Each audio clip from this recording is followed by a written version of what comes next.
Hi everyone! Sa video na ito ay magluluto tayo ng escabeche.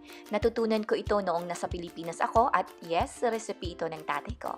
Alright, umpisahan natin sa mga sangkap. Kailangan natin ng isda, carrots, atsal or red bell pepper, red onions, luya, bawang, brown sugar, asin, soy sauce, vinegar, cooking oil at saka tubig. Yun lang. So, umpisahan natin sa isda. Timplahan natin ang isda ng asin. Pwede kayong gumamit ng any isda na paborito nyo.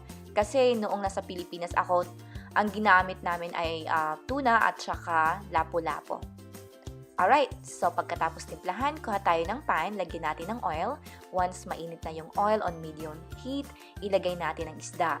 In my case, niluto ko ito 4 minutes on each side kasi gusto ko yung medyo crispy yung isda ko. So, nasa iyo na yan.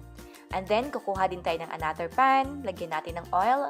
Still on medium heat. Gisahin natin ang red onions. Itong red onions ko medyo dark. First time ko naka-encounter ng ganito. So, hindi siya sunog, ano? And then, once translucent na yung red onions, lagay natin ang bawang. Gisa natin for 3 minutes. Then add ginger. Ganun rin, 3 minutes rin yung paggisa ng ginger. Tapos, ilagay natin ang carrots. Tapos, mix lang natin ng konti lang. Tapos, ilagay na rin natin ang soy sauce, vinegar, at saka brown sugar.